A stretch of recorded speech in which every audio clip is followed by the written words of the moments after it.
अस्सलाम वालेकुम, welcome dear students. आज की असाइनमेंट कोड 5009 है। AHA असिस्टेंट्स ने पहले भी आपके लिए तमाम असाइनमेंट कोड्स अपलोड की हुई हैं और ये भी आपके लिए हेल्प के लिए असाइनमेंट अपलोड कर रहे हैं। रिसर्च और नेटेड एक्टिविटी है, आपने किस तरह से इसको बनाना है, किस तरह से रिपोर्ट कंपाइल करनी है, क्या हेडिंग सब हेडिंग्स यूज होंगी, कितने वर्ड्स पे ये होगी, ये सब बात करेंगे, सब डिस्कशन करेंगे आज की वीडियो में। साथ ही साथ बात करेंगे कि किस तरह से आप अपनी पावर पॉइंट प्रेजेंटेशन प्रिपेयर करेंगे वर्कशॉप्स के लिए। स्टार्ट करते हैं अपनी वीडियो को। 5009 इसकी रिक्वायरमेंट है कि आपने एक लिटरेचर रिव्यू रिपोर्ट बनानी है और रिसर्च प्रपोजल, ठीक है। इसकी रिक्वायरमेंट के हिसाब से तमाम इसकी रिक्वायरमेंट्स आप देख सकते हैं कि 15 ऑलमोस्ट पेजेस, 8 to 15 आपने रिसर्च आर्टिकल्स ले लेने हैं और उसकी बेसिस पे आपने लिटरेचर रिव्यू कंपाइल करना है, ठीक है। साथ ही साथ आपने एक शॉर्ट सी रिपोर्ट बनानी है। वर्कशॉप से रिलेटेड क्या गाइडलाइंस है वो हम इसके बाद असाइनमेंट के बाद रिपोर्ट के बाद डिस्कस करेंगे। 5009 आपका टॉपिक, लास्ट डिजिट आपका रोल नंबर का जो भी है, आपने सेम प्रोसीजर फॉलो करना है और सेम काम ही करना है हर डिजिट वालों ने, ठीक है। सबसे पहले एक्नॉलेजमेंट आएगी। इस रिपोर्ट के 2 पार्ट्स हैं एक्चुअली। एक पार्ट है आपका लिटरेचर रिव्यू, ठीक है, और दूसरा है आपने एक रिसर्च प्रपोजल प्रिपेयर करना है। अब रिसर्च प्रपोजल क्या होता है, ये ब्रीफ सा एक आप ये कह सकते हैं, साइनॉप्सिस भी इसे कह सकते हैं। और रिसर्च प्रपोजल कुछ हेडिंग्स होती हैं, इसमें आपने कोई भी पर्टिकुलर टॉपिक सेलेक्ट कर लेना है। It all depends on your choice, on your interest कि आपको किस टॉपिक में, किस हेडिंग में आपको इंटरेस्ट है।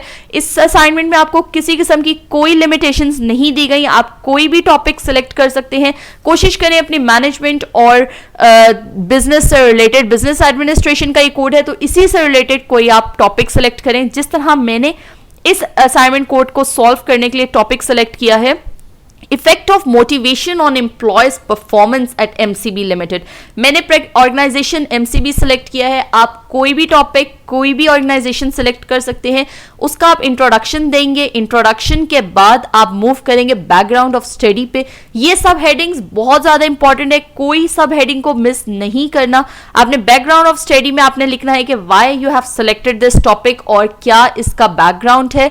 फिर स्टेटमेंट ऑफ प्रॉब्लम आ जाएगी, लाइक कि अब जिस तरह मैंने मोटिवेशन ऑफ एम्प्लॉयज लिया है तो इसकी क्या प्रॉब्लम है। लाइक ऑफ कोर्स आजकल एम्प्लॉयज मोटिवेटेड नहीं है, उनका वर्किंग आवर्स ज्यादा है, उनका वर्कलोड ज्यादा है, इस वजह से उनकी एफिशिएंसी इफेक्ट होती है। तो उनकी मोटिवेशन बहुत, रिवॉर्ड्स, कंपनसेशन और उसके अलावा फ्लेक्सिबिलिटी उनको देना बहुत ज़्यादा ज़रूरी है। मोटिवेट करना बहुत इंपॉर्टेंट है। फिर आ जाते हैं रिसर्च क्वेश्चंस और ऑब्जेक्टिव्स के क्या आप किस तरह से आप स्टडी करेंगे। लाइक अब मैंने स्पेसिफिकली यहाँ सेलेक्ट किए हैं, what are motivational packages of employees, which motivational factors affect MCB limited performance, in what particular ways do packages of employees motivation affect on MCB limited performance। अब इस video को आप अपने हिसाब से आप किस तरह से इसको बेनिफिशियल बना सकते हैं अपने लिए, ये आप पे डिपेंड करता है। अपनी ऑर्गेनाइजेशन कोई और चेंज कर सकते हैं, कोई और सेलेक्ट कर सकते हैं, टॉपिक चेंज कर सकते हैं, इसी टॉपिक को डिफरेंट वेज में प्रेजेंट कर सकते हैं। Like impact of compensation on employees, how performance of employees can be made better. इस तरह से कोई भी आप इसी टॉपिक को भी चेंज कर सकते हैं और इसके अलावा कोई भी टॉपिक सेलेक्ट कर सकते हैं। फिर लिमिटेशंस आएंगी कि क्या लिमिटेशंस है। जो मेजर लिमिटेशन हर स्टडी में होती है और इस स्टडी में भी होगी, वो होगी टाइम।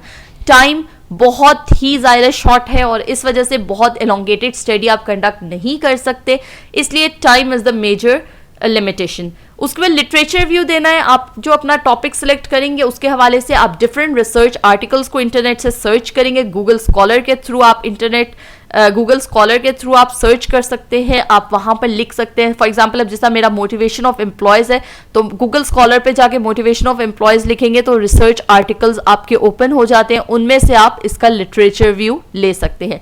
फिर थियोरेटिकल फ्रेमवर्क आ जाएगा जिसमें एक डिपेंडेंट और इंडिपेंडेंट वेरिएबल मेंशन करना होता है। फिर हाइपोथेसिस स्टेटमेंट्स आप देंगे। इसी के साथ आपका चैप्टर 3 रिसर्च मैथडोलॉजी आएगा जिसमें आपने रिसर्च डिजाइन बताना है कि किस टाइप की आपकी स्टडी है, आपकी डिस्क्रिप्टिव है, एक्सपेरिमेंटल है, ठीक है। फिर पॉपुलेशन सैंपल कौन सी पॉपुलेशन को आप फोकस कर रहे हैं। कोई अब जिस तरह मैंने यहाँ पे MCB बैंक सेलेक्ट किया तो ऑफ कोर्स MCB बैंक के जो एम्प्लॉयज हैं वो मेरी पॉपुलेशन हो गई, ठीक है। फिर सैंपल साइज कितने एम्प्लॉयज मैंने कंसिडर किए, फिर रिसर्च टूल मैंने क्या लिया, क्वेश्चनरी लिया, इंटरव्यूज लिया, वो आप सब एक्सप्लेन करेंगे। फिर मेयर्स यानी कि जो डेटा कलेक्शन आपका था वो किस तरह से आपने करना है। फिर रिसर्च के रिजल्ट्स यानी कि आप रिसर्च रिजल्ट्स की जगह इसकी जगह आप हेडिंग यूज कर सकते हैं डेटा एनालिसिस, ठीक है। डेटा एनालिसिस आप यूज कर सकते हैं और किस तरह से आप डेटा एनालाइज करेंगे, आप स्टैटिस्टिकल पैकेज फॉर साइंस यानी कि SPSS के थ्रू इसको एनालाइज करेंगे या आप कोई और सॉफ्टवेयर यूज करेंगे, किस तरीके से करेंगे वो आप डिस्क्रिप्शन देंगे, ठीक है। इसके बाद आप at the last references mention करेंगे और आपकी ये रिपोर्ट कंप्लीट हो जाएगी।